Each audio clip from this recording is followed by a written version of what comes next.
الحمد لله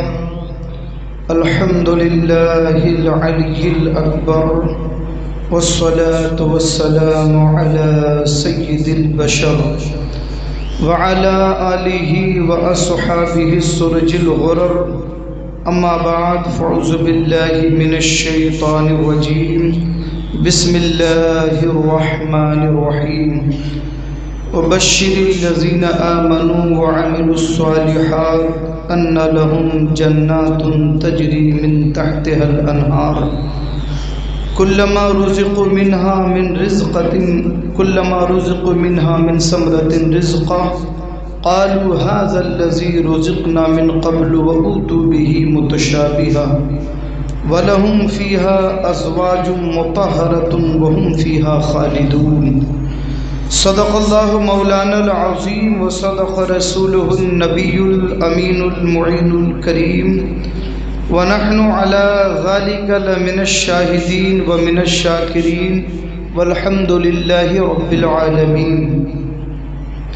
معزز سامعین کرام، آئیے ہم سب مل کر ساری کائنات کے مالک و مختار محبوب پروردگار رحمت للعالمین انیس الغریبین طہ و یاسین سید المرسلین جناب محمد رسول اللہ صلی اللہ علیہ وسلم کی بارگاہ اقدس میں درود و سلام کا نذرانہ بانداز غلامانہ پیش کرنے پڑھی۔ اللہم صلی علی سیدنا و شفیعنا و نبینا و مولانا و ملیانا محمد معدن الجود والکرم وعلى آلہ وصحابہ بارک وسلم صلاۃ و سلام علیک یا رسول اللہ، صلاۃ و سلام علیک یا حبیب اللہ۔ معزز سامعین کرام، میں نے پچھلے جمعے کو آپ سے یہ عرض کیا تھا کہ انشاءاللہ الرحمن اگلے جمعے میں میں چند ایسی گفتگو آپ کے سامنے پیش کروں گا جو جان بوجھ کر اس وقت پچھلے کچھ مہینوں سے ہم یہ دیکھ رہے ہیں کہ بغیر کسی وجہ کے ایسے مسائل اور ایسی باتیں نیشنل میڈیا پر اور چینلوں پر ڈیبیٹ کے ذریعے ایسی چیزوں کو لایا جاتا ہے جس سے جان بوجھ کر مسلمانوں کی دل آزاری ہو، قرآن پر حملے کیے جائیں، نبی کی حدیثوں پر حملے کیے جائیں، شریعت کا مذاق اڑایا جائے اور مسلمانوں کو اسلام سے دور کرنے کی ناکام کوشش کی جائے۔ اس کے علاوہ کچھ سیاسی فائدے بھی ان کے ہیں جو سارا ملک جانتا ہے۔ اس لیے ہم یہ دیکھ رہے ہیں کہ جیسے جیسے 2024 کا الیکشن قریب آ رہا ہے، جان بوجھ کر ایسی فلمیں، ایسے ڈرامے، ایسے سیریل اور ایسے ماحول تیار کیے جا رہے ہیں جس سے ملک کی عوام کو بانٹا جائے، تقسیم کیا جائے اور اس کا ایک سیاسی فائدہ اٹھایا جائے۔ بہرحال وہ ان کے اپنے کام ہیں، وہ ان کا اپنا طریقہ ہے، ہمیں اس سے کوئی غرض نہیں۔ لیکن جب بات آئے گی اسلام پر حملے کی، قرآن کے احکام پر اعتراضات ہوں گے، ہمارے نبی کی شان میں گستاخیاں کرنے کی کوشش کی جائے گی اور اپنی بکواسوں کے ذریعے سے قرآن کے تقدس کو پامال کرنے کی کوشش کی جائے گی، تو انشاءاللہ الرحمن پھر بحیثیت عالم اور بحیثیت مسلمان کوئی بھی جس کے سینے میں ایمان ہے وہ ضرور اپنے ایمان کا حق ادا کرے گا۔ میرے عزیزوں، میرے دوستوں، آپ نے دیکھا ہوگا کہ اس وقت کئی طریقے کی ایسی فلمیں بنائی گئیں اور اس میں مسلمانوں کو، اسلام کو، قرآن کو ٹارگٹ کیا گیا۔ ابھی جلدی ہی ایک فلم کا پوسٹر اور بینر اور اس کا پرچار سوشل میڈیا پر بہت زیادہ ہے جو 72 حوروں کے نام سے آ رہا ہے، اور اس چیز کو لے کر مسلمانوں میں، عام انسانوں میں ایک بے چینی ہے، کیونکہ ٹیلی ویژن کے چینلوں پر اس پر ڈیبیٹ ہو رہی ہے اور اس میں کچھ لوگ اور کچھ عورتیں جو ہیں وہ مذاق اڑاتے ہوئے نظر آتے ہیں. کوئی کہتا ہے کہ بھئی پھر ہمیں جنت میں شاپنگ مال چاہیے، کوئی کہتا ہے ہمیں وہاں پر کرکٹ کا گراؤنڈ چاہیے، وہ کہاں ملے گا، کوئی کہتا ہے ہمیں فٹ بال کا گراؤنڈ چاہیے، کوئی عورت کہتی ہے کہ ہمیں 72 مرد چاہیے، ہمیں ان کے ساتھ سیکس کرنا. معاذ اللہ، طرح طرح کی بکواسیں، بھونڈی باتیں اور عقل و خرد سے گری ہوئی باتیں وہاں پر کی جاتی ہیں، اور پھر اس پہ ہنسا جاتا ہے اور اس کا مذاق اڑایا جاتا ہے. میں یہ سمجھتا ہوں کہ اگر پاگلوں کی ایک ٹیم کے سامنے، پاگلوں کی چند ٹیم ہو، چند لوگ ہوں، اور ان کے سامنے ایک سفید موتی کا، ایک بڑا موتی کا دانہ ان کے ہاتھ میں دے دیا جائے تو وہ سارے پاگل مل کے اپنے اپنے کمنٹ کریں گے. کوئی کہے گا یہ تو وہ گولی ہے جس سے ہم لوگ جو ہے وہ کھیلتے ہیں، کوئی کہے گا یہ تو کوئی پتھر ہے، کوئی کہے گا یہ مٹی کا ڈھیلا ہے. اسی طریقے سے جنت پر اور جنت کی نعمتوں پر پاگلوں کی ٹیم بکواس کرتی. سب سے پہلی بات یہ ہے، ہر پڑھا لکھا انسان اس بات کو سمجھتا ہے کہ کسی بھی چیز پر ڈیبیٹ کرنے کے لیے، بحث کرنے کے لیے ہم جس ٹاپک پر بات کر رہے ہیں اس کا علم ہونا چاہیے، اس کی جانکاری ہمیں ہونی چاہیے. اور میں نے کتنی مرتبہ یہ کہا اور چیلنج بھی کیا ہے اپنے مناظروں میں بھی، اپنے تقریروں میں بھی اور اپنے آڈیوز میں بھی، کہ یہ جتنے بیٹھتے ہیں اسلام اور مسلمان اور قرآن اور پیغمبر اسلام کے خلاف جو لوگ بکواسیں کرتے ہیں، اللہ کی عزت کی قسم یہ قرآن کی ایک آیت کو نہ صحیح سے پڑھ سکتے ہیں، نہ اس کی میننگ جانتے ہیں، اور نہ اس کے بارے میں ایک لفظ یہ کچھ جانکاری رکھتے ہیں. تو آپ بتائیے، جس چیز کے بارے میں آپ کو کوئی جانکاری نہ ہو، آپ اس پر بیٹھ کر کے اگر بحث کریں تو یہ بیوقوفی نہیں تو کیا ہے؟ ایک دماغ کا ڈاکٹر دماغ کا آپریشن کرتا ہے اور چند دیہاتی لوگ بیٹھ کر کے بحث کریں کہ اس کے دماغ کا آپریشن کیسے کرے گا، یہ پھاوڑے سے کرے گا، چاقو سے کرے گا، کہ تلوار سے کرے گا، اس کے اندر ہاتھ کیسے ڈالے گا، اس کے اندر پٹی کیسے لگائے گا، اس کے اندر دوا کیسے بھرے گا. تو یہ سننے کے بعد آپ یہی کہیں گے کہ یہ سب پاگلوں کی ٹیم ہے. ارے جس چیز کے بارے میں تم جانتے تک نہیں، تمہاری عقلوں کی کیا بساط، تمہاری عقلوں کی کیا بساط، تم ان چیزوں کو سمجھو. ایک انسان دنیا میں ایک انسان کے کام کو نہیں سمجھ پاتا.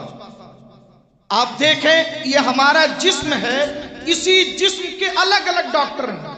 ہمارے دماغ کا جو ڈاکٹر ہے وہ ہمارے ہارٹ کا علاج نہیں کر سکتا، جو ہمارے ہارٹ کا ڈاکٹر ہے وہ ہمارے پیٹ کا علاج نہیں کر سکتا، جو پیٹ کا ڈاکٹر ہے وہ ہڈیوں اور نسوں کا علاج نہیں کر سکتا، جو ہڈیوں اور نسوں کا علاج کرتا ہے وہ چرم روگ کا علاج نہیں کر سکتا.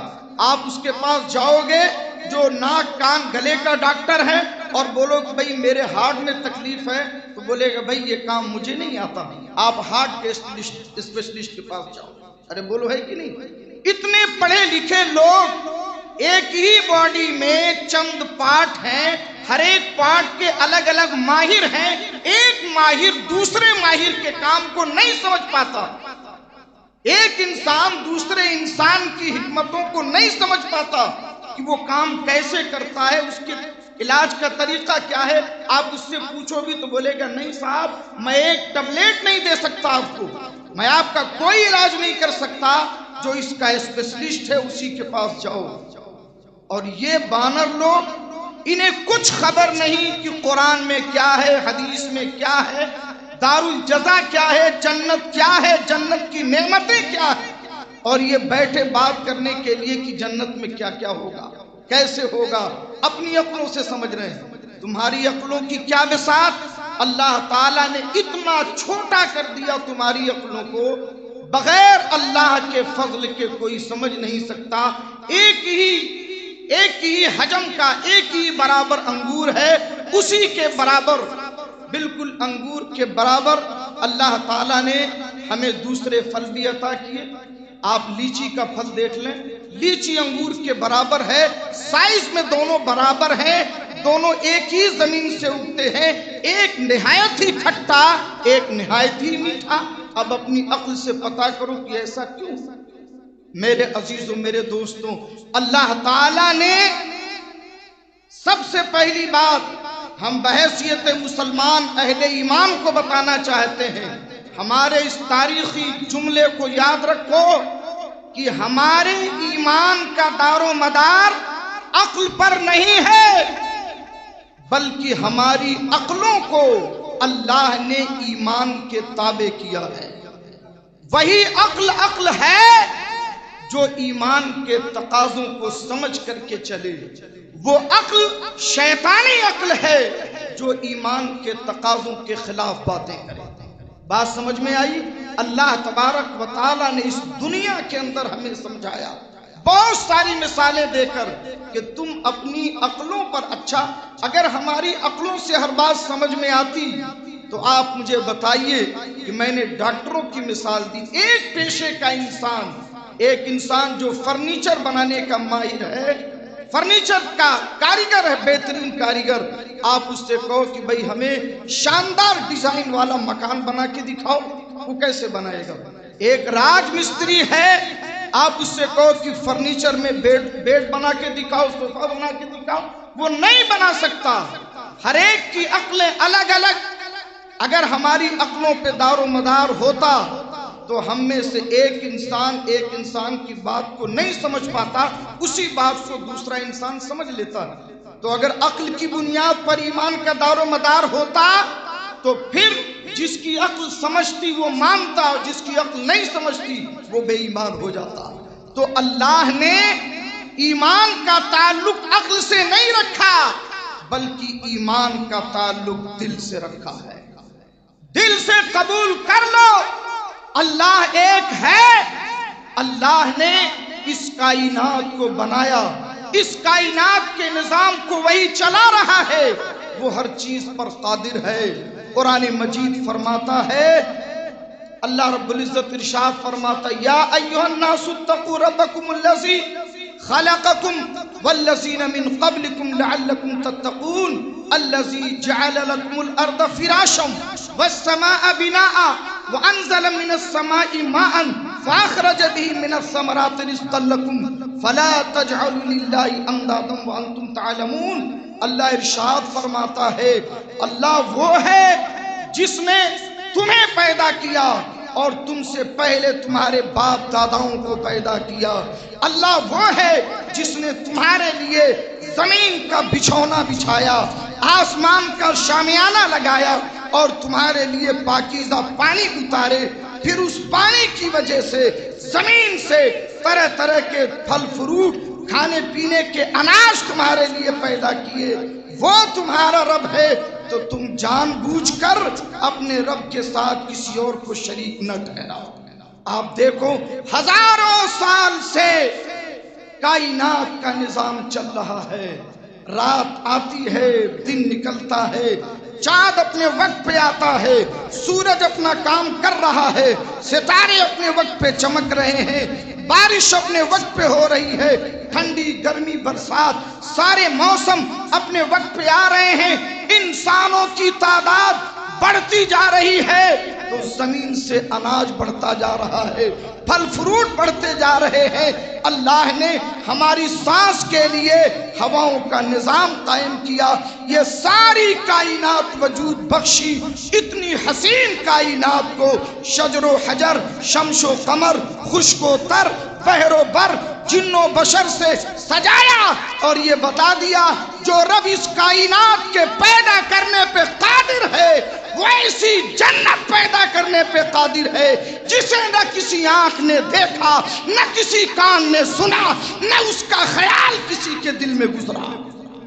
وہ ہمارا رب ہے۔ تو ہمارا ایمان سب سے پہلے یہ کہ اللہ اور اس کے رسول پر، اس کے فرمان پر ہے۔ ہمارے ایمان کا دار و مدار ہماری عقلوں پر نہیں ہے۔ اس لیے عقلی گھوڑے کو دوڑانے والے اپنے گھوڑے کو دوڑانا بند کر دے. اور اگر بہت زیادہ شوق ہے تو ہم تمہیں دنیا اور جنت کو سمجھانے سے پہلے ایک سوال رکھتے ہیں. چل دیکھتے ہیں تیری عقل کتنی ہے. ہماری اپنی دنیا میں زندگی گزارنے کے لیے ہوا چاہیے، پانی چاہیے. بولیے، ہوا چاہیے، پانی چاہیے، کھانا چاہیے. پھر ہم اگر ایک جگہ گٹھری کی طرح رکھ دیے جائیں تو 2-4 مہینے میں ایسے ہی مر جائیں گے. ہمیں چلنا ہے، پھرنا ہے، کھیلنا ہے، کودنا ہے، شادی بیاہ کرنی ہے، مکان دکان بننا ہے، ایک زندگی گزارنی، دوستی ہے، دشمنی ہے، کاروبار ہے، ساری چیزیں ہیں. سوچو کوئی ایسی زندگی جس میں یہ سب کچھ نہ ہو پھر بھی انسان زندہ ہو، اور ایسی خوشی سے زندہ ہو، ایسی شاہی زندگی کہ اس زندگی کا تم تصور بھی نہیں کر سکتے، نہیں سوچ سکتے نا. ہم ابھی جنت کی طرف نہیں لے جا رہے ہیں، ابھی دنیا کی بات سمجھا رہے ہیں. آؤ میں تمہیں بتاؤں. تو اسی دنیا میں اللہ تعالی نے اپنی خاص قدرت سے پانی کے قطرے سے، پانی کا ایک قطرہ، ایک نطفہ، ایک نطفے پر اللہ نے ایک خوبصورت تصویر بنائی. پانی کا ایک قطرہ ہے جو باپ کی پشت سے نکل کر ماں کے رحم میں پہنچتا ہے. پانی کا ایک قطرہ، وہ صرف ایک پانی کا قطرہ ہوتا ہے. اللہ تعالیٰ اس پر اپنی قدرت سے ایک تصویر بناتا ہے، ایک شکل دیتا ہے. پھر اس کے اندر دھیرے دھیرے ترقی ہوتی ہے، وہ خون کا جستہ بنتا ہے، پھر وہ گوشت کا لوتھڑا بنتا ہے، پھر رب کے حکم سے اس کی تصویر بنتی ہے. اس میں دل، دماغ، ہاتھ، پاؤں، کان، ناک، پورا جو 6 فٹ کی باڈی میں ہے وہ ایک بالشت کے بچے میں اللہ پورا پیدا کر دیتا ہے. پھر وہ 9 مہینے تک بغیر کھانا پانی کے، بغیر گھومے ٹہلے، ایک ایسی تھیلی میں جو پانی سے بھرا ہوا ہے، جس پانی میں انسان ڈوب جائے تو مر جائے، اللہ تبارک و تعالیٰ اپنی قدرت سے 9 مہینے اس بچے کو پالتا ہے. 9 مہینے. اب باہر کے پاگل کہیں کہ وہ ٹٹی کرنے کہاں جاتا ہوگا؟ 9 مہینہ کھائے گا تو پیشاب کہاں کرے گا؟ اس کے لیے لیٹرین کہاں ہے؟ وہ گھومے پھرے گا کیسے؟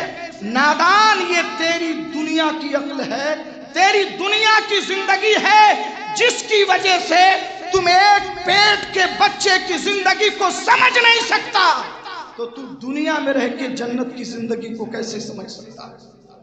اللہ پیٹ کے بچے کو پالتا ہے، وہ زندہ، جاوید، حساس، ایک دم خوش مزاج، مکمل بچہ 9 مہینے کے بعد ماں کے پیٹ سے پیدا ہوتا ہے.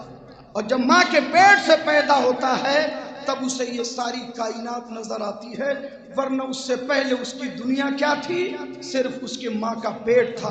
اسے کبھی کڑھن نہیں ہوئی، اسے کبھی شکایت نہیں ہوئی، اسے کبھی کسی اور چیز کی خواہش نہیں ہوئی. اس کا دماغ، اس کی فکر کسی اور طرف نہیں گئی، کیونکہ اس کے پیدا کرنے والے نے جو فکر دی اسی فکر میں وہ خوش ہے. ٹھیک ایسے ہی اللہ تعالی مرنے کے بعد اپنے فضل سے ایمان والوں کو نئی زندگی، نئی پیدائش عطا فرمائے گا، جس کا بدن کا دنیا کے بدن سے، دنیا کی فکر سے، دنیا کے معاملے سے جنت کے بدن کا کوئی تعلق نہیں ہوگا. مثلا آپ یوں سمجھو کہ دنیا میں ایک مسلمان کا بدن، بلکہ سارے انسانوں کا بدن کیا ہے کہ ہم بیمار ہوتے ہیں، بوڑھے ہوتے ہیں، کمزور ہوتے ہیں، پورے بدن پہ ادھر ادھر بال ہوتے ہیں، پریشانیاں ہوتی ہیں، فکر ہوتی ہے، گناہ کی طرف ذہن جاتا ہے. مگر اللہ تعالی نے ہمیں یہ بتایا، اللہ کے رسول نے بتایا، اور رسول کی صحیح حدیثوں میں کہ آپ دیکھو کہ اللہ تعالی جب اس دنیا میں ہمیں اٹھائے گا، جب ہمیں جنت میں داخل فرمائے گا، تو پورے بدن میں صرف 3 جگہ بال ہوں گے، صرف 3 جگہ، اور اس کے علاوہ کہیں نہیں. سر کے بال، پلکوں کے بال اور بھاؤں کے بال، اس کے علاوہ پورے بدن میں کہیں بال نہیں ہوں گے.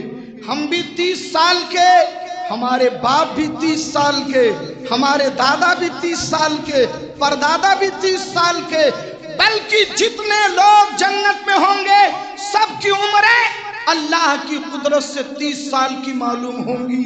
اللہ تبارک و تعالی وہاں پر ہمیں ایسا بدن عطا فرمائے گا کہ جس کے پسینے سے مشک کی خوشبو آئے گی۔ ایک انسان جتنی خواہش کرے گا اتنا کھائے گا، کھائے گا، کھاتا رہے گا۔ اب یہ دنیا کے یہ جہنمی لوگ اپنی سوچ سے یہ کہیں جب اتنا کھا لے گا تو لیٹرن کرنے کہاں جائے گا؟ نادان ماں کے پیٹ کا بچہ کہاں جاتا تھا؟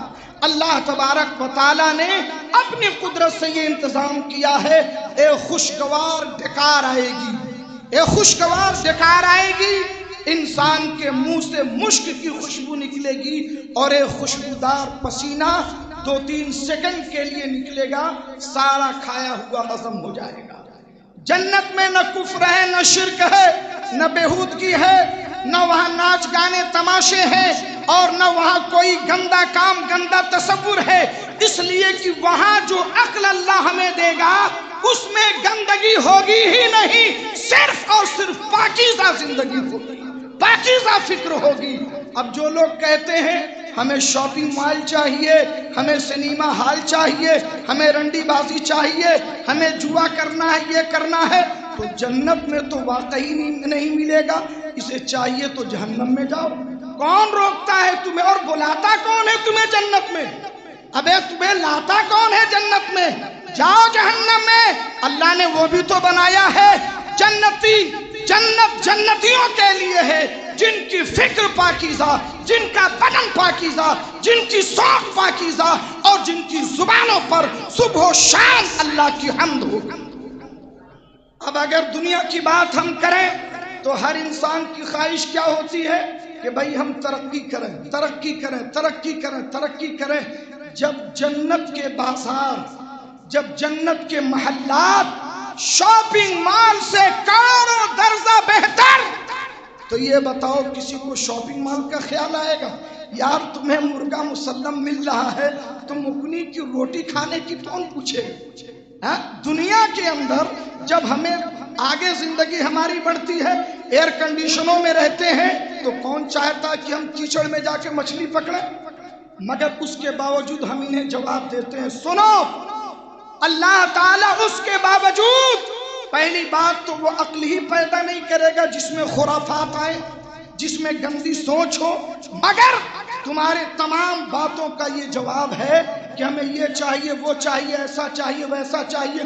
قرآن فرماتا ہے وَلَكُمْ فِيهَا مَا تَشْتَهِي أَنفُسُكُمْ وَلَكُمْ فِيهَا مَا تَدَّعُونَ، تمہارے لیے جنت میں ہے جو تمہارا جی چاہے، جو تمہارا جی چاہے۔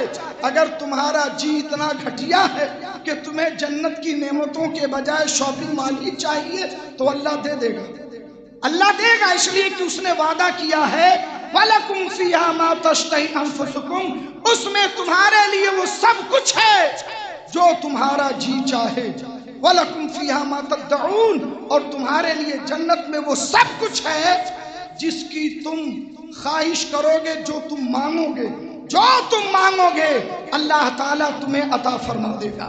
یہ رب نے وعدہ کیا ہے، ہم تو اہل جنت ہیں، انشاءاللہ جیسی پوزیشن ہوگی ویسی تمنا کریں گے۔ اگر تمہیں ایسے ہی چاہیے تو پہلی بات جنت میں داخلے کے لائق تو بنو۔ ایسے والے تو ہم تو یقین سے کہتے ہیں یہ جنت کی بو تک نہیں پائیں گے، جنت میں جانا تو بہت دور کی بات ہے۔ اور اگر انہیں ایسی خواہش ہوئی تو اللہ تعالیٰ جنت میں ہر وہ خواہش پوری کر دے گا جو جنتی خواہش کریں گے، بلکہ ارشاد فرماتا ہے وَلَدَيْنَا مَزِيدٌ، ہمارے پاس تو اور بھی بہت کچھ زیادہ ہے جو ہم نے تمہیں بتایا نہیں۔ اللہ فرماتا ہے وَلَدَيْنَا مَزِيدٌ، ہمارے پاس تو اور بھی بہت کچھ ہے۔ اللہ نے قرآن میں بتایا، اللہ کے رسول نے قرآن میں جنت کی نعمتوں کے بارے میں بتایا، اور پھر اللہ کے نبی سید عالم صلی اللہ علیہ وسلم فرماتے ہیں کہ ہمارا رب کہتا ہے یہ سب کچھ تمہیں بتایا کہ جنت کیسی ہے، جنت کی نعمتیں کیسی ہیں۔ انشاءاللہ میں آپ کو تفصیل سے بتاؤں گا، مگر میں ابھی یہ بتا رہا ہوں کہ جتنا بھی بیان ہوا، جو کچھ بیان کیا گیا، اللہ پھر فرماتا ہے کہ اعددت لعباد الصالحین ما لا عین رأت ولا اذن سمعت ولا خطر علی قلب بشر۔ اللہ فرماتا ہے کہ میں نے اپنے نیک بندوں کے لیے ایسی جنت بنائی اور ایسی نعمتیں اس میں رکھی جو کسی آنکھ نے کبھی دیکھا نہیں، ولا اذن سمعت، اور نہ کسی کان نے ایسا سنا، ولا خطر علی قلب بشر، اور نہ کسی انسان کے دل پر اس کا خیال گزرا۔ اللہ سبحان اللہ، کیسی عظیم نعمت! یہ دنیا کتنی خوبصورت ہے۔ کوئی کشمیر جا رہا ہے، کوئی لداخ جا رہا ہے، کوئی صاحب سوئٹزرلینڈ، کوئی امریکہ، کوئی فلانا ڈھکانا، لاکھوں لاکھ روپے خرچ کر کے بڑا خوبصورت یہ دہلیا بڑھ رہا ہے، یہ برفیلے پہاڑ، یہ ہریالی وادیاں، یہ خوبصورت آبشار، یہ ندیاں بہ رہی، یہ فلاں نعمتیں، یہ فلاں نعمتیں۔ اللہ کے نبی فرماتے ہیں کہ دنیا کی اعلیٰ سے اعلیٰ نعمتوں کی، اعلیٰ سے اعلیٰ جو نعمتیں ہیں دنیا کی، اس کی جنت کے کم سے کم نعمت کی بھی کوئی آپس میں ملاقات نہیں، کوئی موازنہ نہیں۔ بلکہ حدیث شریف میں آیا کہ جنت میں درہ رکھنے کی جگہ، کوڑا جس کو کہتے ہیں، کوڑا رکھنے کی جو جگہ ہے وہ بھی دنیا اور دنیا کی تمام نعمتوں سے زیادہ افضل ہے۔ آپ بتاؤ، جس دنیا پہ آپ اتنا ناز کر رہے ہو، 10 بائی 10 کے مکان کے لیے مرے جا رہے ہو، ایمان تک کا سودا کر دیا، یقین رکھو ایمان پہ قائم رہو، اللہ وہ جنت عطا کرے گا، وہ جنت جس کے بارے میں کوئی سوچ بھی نہیں سکتا۔ قرآن مجید میں فرمایا بشر الذین آمنوا وعملوا الصالحات، بشارت دو ایمان والوں کو اور جو نیک عمل کیے۔ اللہ فرماتا ہے ان لہم جنات تجری من تحتها الانہار، ان کے لیے جنت ہیں، باغات ہیں جس کے نیچے نہریں بہتی ہوں گی۔ اللہ فرماتا ان باغوں کے نیچے نہریں بہتی ہوں گی۔ یہ سب آپ کو سمجھانے کے لیے، باغیں جس کے نیچے نہریں بہتی ہوں گی۔ اللہ فرماتا ہے کلما رزقوا منها من ثمرة رزقا قالوا هذا الذي رزقنا من قبل۔ اللہ فرماتا ہے کہ جب انہیں ان باغوں کا پھل دیا جائے گا کھانے کو، سمجھے آپ، تو ایک پھل کھا لیں گے، پھر دوسرا پھل آئے گا تو کہیں گے ارے یہی تو ابھی ہم نے کھایا، کیونکہ دنیا کے پھل ہیں جن کے رنگ، جن کی شکلیں، جن کی سائز الگ الگ، امرود الگ قسم کا، سیب الگ قسم کا، انار الگ قسم کا، نیبو الگ قسم کا، انگور الگ قسم کا، مگر وہاں سارے پھل دیکھنے میں ایک جیسے۔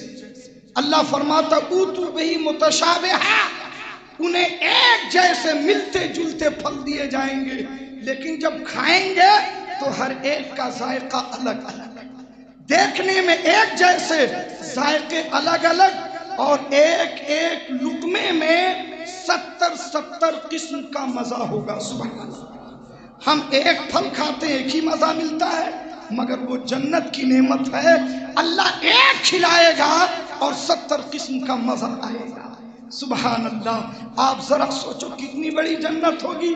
یہاں 10 بائی 20 کو لینے کے لیے ہم کیا کچھ کر لیتے ہیں، مگر وہاں اللہ اکبر جنت کتنی بڑی ہے ہم نہیں جانتے، بتا بھی نہیں سکتے، مگر اللہ نے اور اللہ کے رسول نے جو سمجھایا، ہماری عقل و فہم کے اعتبار سے ہمیں بتایا کہ جنت کا ایک درجہ، جنت کا ایک درجہ اتنا بڑا ہے کہ زمین سے لے کر آسمان تک سب اس میں سما جائیں تب بھی وہ بھرے گا نہیں۔ اور ایسے ایسے جنت کے 100 درجے ہیں۔ کتنے درجے؟ 100 درجے۔ چوڑائی کتنی ہے؟ وَعَرْضُهَا السَّمَاوَاتُ وَالْأَرْضُ، اس کی چوڑائی 7 طبق زمین کو جوڑیے، یہ زمین کا اوپری حصہ جس پہ ہم لوگ رہتے ہیں، ایسے ایسے 7 طبق زمین ایک کے بعد ایک جوڑتے جائیے ایسے، ٹھیک ہے؟ پھر 7 طبق آسمان، اس کو جوڑتے جائیے، جتنی چوڑائی بنے گی یہ جنت کے 1 درجے میں سما جائے، 1 درجے میں سما جائے۔ 20 بائی 10 پہ مرنے والوں، ایک انسان کو اللہ، ایک جنتی کو کم سے کم جنت کی 2 پاکیزہ بیویاں عطا کرے گا، کم سے کم 2 بیویاں، اور 10,000 اس کے خدمت گزار اس کے ساتھ ہوں گے۔ بہت اعلیٰ درجے کا جنتی، بہت کم درجے کا جنتی، کم سے کم اس کے پاس 2 پاکیزہ بیویاں ہوں گی، جو اپنی جنت کی بیویوں سے الگ، جو اپنی دنیا کی بیوی سے الگ۔ اور اللہ تعالی دنیا کی بیوی کو اتنا حسین و جمیل بنا دے گا کہ یہ جنت کی حوروں کی سردار ہو جائے گی، سبحان اللہ۔ اور جنت کا مرد جو دنیا کا ہے، جب یہ ہماری بیویاں جنت میں پہنچیں گی تو یہ اپنے شوہروں کو تلاش کریں گی، اور جب ان کا شوہر انہیں ملے گا ایک دم نئے انداز میں، نیا حسن و جمال، اخلاق، کردار، پاکیزگی، ہر چیز بدلی ہوئی، اللہ تعالی جب اس دنیا کی بیوی سے اس کے شوہر کی ملاقات کرائے گا تو وہ کیا کہے گی؟ وہ کہے گی مرحباً بکا، وہ کھڑی ہو کے استقبال کرے گی اور کہے گی کتنے حسین و جمیل بن کر کے آئے ہو آپ، کتنے خوبصورت لگ رہے ہو آپ، کتنے خوش اخلاق ہو آپ، آؤ آؤ ہم تمہارا استقبال کرنے کے لیے حاضر ہیں۔ اللہ تبارک و تعالی ایسی پاکیزہ بیوی عطا فرمائے گا جنت میں، اور پھر اس میں جیسے جیسے درجے ہوں گے ان درجوں کے اعتبار سے اللہ تعالیٰ کی نعمتوں میں اضافہ ہوگا۔ مجھے عرض یہ کرنا ہے کہ سب سے پہلی بار آج میں نے اپنی پوری تقریر میں ایک بات یہ سمجھانے کی کوشش کی ہے کہ ہر چیز دنیا کی عقل سے نہیں سمجھی جا سکتی، اس لیے کہ ہر ایک کی عقلیں الگ الگ۔ تم دنیا میں ایک انسان کا پیشہ ایک انسان نہیں سمجھ پاتا، ایک اسپیشلسٹ دوسرے اسپیشلسٹ کے کام کو نہیں سمجھ پاتا۔ ماں کے بچے کے پیٹ کی دنیا الگ، تمہاری دنیا الگ، اسی طرح سے یہ دنیا جو دارالعمل ہے یہ بالکل الگ، اور وہ جنت جو دارالجزا ہے وہ بالکل الگ۔ تو جس طرح ماں کے پیٹ کی زندگی کو، اس بچے کی زندگی کو دنیا کی عقل سے نہیں سمجھ سکتے، اسی طرح جنت کی زندگی کو اس دنیا کی عقل کے ساتھ نہیں سمجھ سکتے۔ سمجھنے کا صرف ایک ہی طریقہ ہے، اللہ پر، اللہ کے رسول پر ایمان لاؤ کہ جس نے اتنی بڑی کائنات بنائی وہ قادر ہے اس سے 1000 گنا بہتر جنت پیدا فرما دے۔ اب آئی بات اس پر کہ ایک مرد کو 72 حوریں اور پھر ایک عورت کو ایک ہی مرد، ایسا کیوں؟ وقت ختم ہو گیا ہے، انشاءاللہ اگلے جمعے میں ہم اس پر مزید گفتگو کریں گے، اور جب تک ان کے پورے اعتراض کا فل آپریشن کر کے ایک دم ان کو مٹی میں نہیں ملا دیں گے، انشاءاللہ اس وقت تک میرا خطاب جاری رہے گا۔ اگر اگلے جمعے میں پورا ہوا تو ٹھیک، ورنہ پھر تیسرے جمعے میں بھی اس پر خطاب ہوگا۔ یہ ساری بکواسیں، یہ وہ لوگ ہیں جنہیں اللہ تعالیٰ نے نہ وہ سمجھ دی نہ وہ عقل دی۔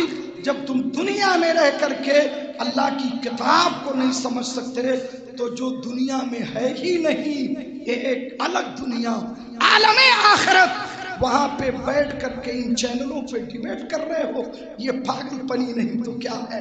اللہ تبارک و تعالی ہمیں اور آپ کو اللہ پر، اللہ کے رسول پر پکا ایمان عطا فرمائے، اور یہ جو زندگی اللہ نے دی ہے اللہ اور اس کے رضا کے لیے، اس کے رسول کی رضا کے لیے گزارنے کی توفیق عطا فرمائے۔ استغفر اللہ ربی من کل ذنب و اتوب الیہ۔ السلام علیکم ورحمۃ اللہ۔